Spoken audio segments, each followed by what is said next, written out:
$6.40 on a Monday morning in Spokane. Not $45, not whatever's sitting there, $50. She's done this every payday for 16 months. Same bus, same seat, same silence. She has never told a single coworker. And here's the part that should get your attention. This woman takes home $2,510 a month, $50. There's a rule folded inside that number, but I want you to sit with it unexplained.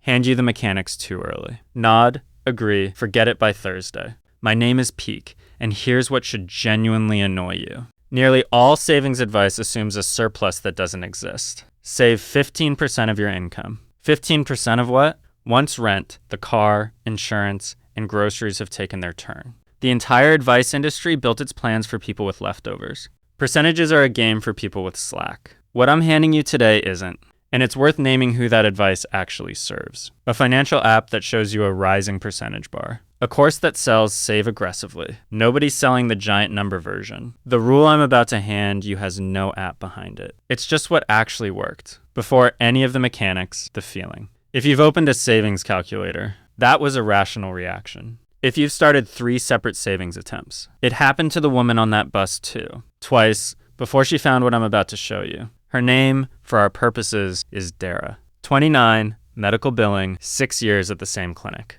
14 months ago, her financial life had a specific texture. Not poverty, precision. Every dollar had a job before it landed.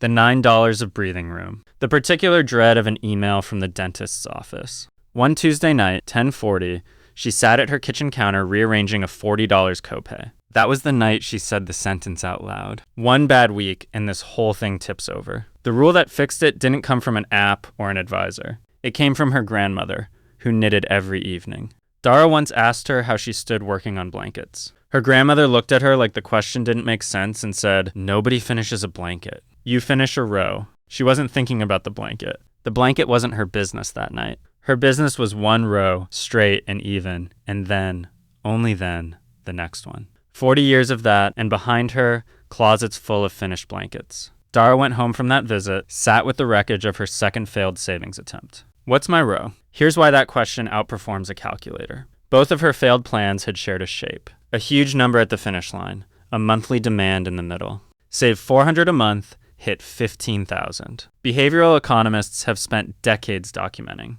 The giant number doesn't inspire you. It argues against you. You look up from 400 saved toward 15,000. Big goals rarely die from bad math. They die from the view. So the rule Dara built has 3 parts. The row, the carryover, the ceiling. Together, that's the $50 rule. And no, this is not save $50 a week. Part 1, the row. A row is $50, and $50 is the only unit. Not a year of savings. Not $18,000. Dara sat down and calculated her real survival number. It landed at $1,530 a month. A full year of bare survival, $18,360. She wrote that number down exactly once, divided it by 50. 367 rows. From that day forward, her entire savings life became one automated transfer. Every other Friday, before the bus, one row, $50, moved on its own. The discipline happened once, the day she set up the transfer.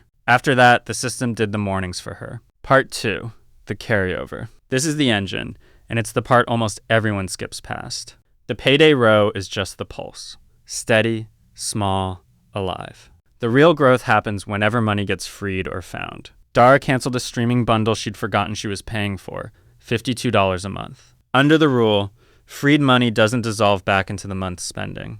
It converts. Her tax refund came in at $980. Research on windfalls has a warning for exactly this moment. The rule's answer is a 24-hour capture window. Within a day, that refund became 19 rows. A freelance invoice for covering a coworker's shift, 1 extra row and change. A garage sale on a Saturday she almost didn't bother holding. Even a $22 insurance overpayment refund. None of these individually meant anything. Stacked together under the same 24-hour rule, they meant the wall grew roughly 6 times faster.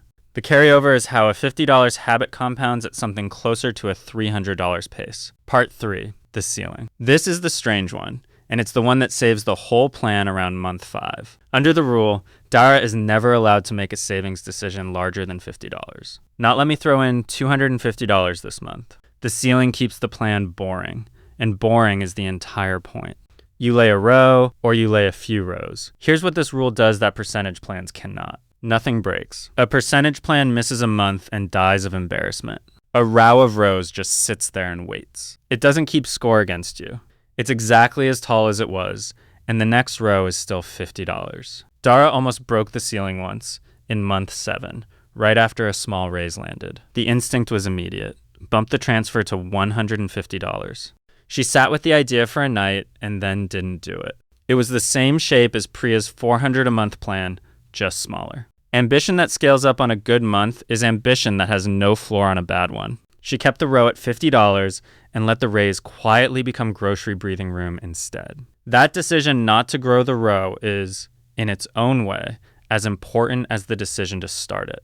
Can already hear the objection, so let's answer it directly. Peak, $50 is nothing. At this pace, it takes forever. Both halves of that are honestly true. Yes, all 367 rows at Dara's real pace lands right around 3.5 years. I'm not going to dress that up. But here's what the objection misses. An emergency fund doesn't need to be finished to already be working. Dara banked her first complete month of survival, roughly 31 rows, in month 5. Month 5. That's when the late night countermath stopped happening. By month 15, 3 full months stood behind her. The finish line is the destination. The panic dies somewhere in the first few miles. Quick pause here for the channel itself. This exists because most financial advice is written for people who already have room to move. If you want more of that, subscribing is how you tell me. One favor in the comments.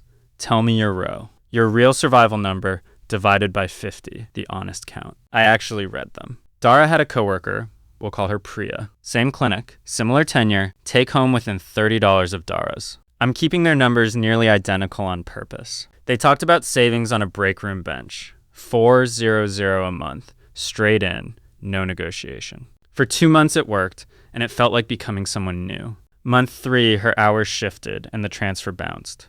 Month 4, catching up meant $800, and the math simply refused. She stopped, quietly, the way these plans always stop. She's restarted twice since, both times with a fresh spreadsheet. Both times, an ordinary month was enough to knock it over completely. There was never a version of Priya's plan that could survive a bad month. Her account this morning reads a number that rhymes with nothing at all. If that story stung a little, don't scroll past that feeling. It isn't an accusation. It's a diagnosis, and it cost you nothing to receive. The plans failed because they were built for a smoother life. There's a moment from Dara's 11th month worth having. A dental crown, out of nowhere, $310. She paid it at the front desk, walked to her car, and didn't notice that nothing had happened inside her. No spiral, no counter math at 10:40 at night. 6 rows came off a wall that had 4 months behind it. The wall simply absorbed the hit. She told her sister it was the most boring, expensive afternoon of her adult life. That boredom is the actual product here, not the 18,360. 2 honest edges before we close. First, if your income genuinely sits below your survival line, income is. That's a different, harder conversation, and pretending a savings habit can patch an income gap. Second, where the rows actually live matters. Dara's wall sits in a high-yield account paying a little over 4%. That mechanism is its own video, and I'm not going to force it into this one. 3 moves tonight if you want to start. 1, find your real survival number. Write the row count down once and put it away. You don't get to check it again. That's the ceiling doing its job early. 2, set the automated payday row before you go to sleep tonight. $50, first transaction of the next cycle.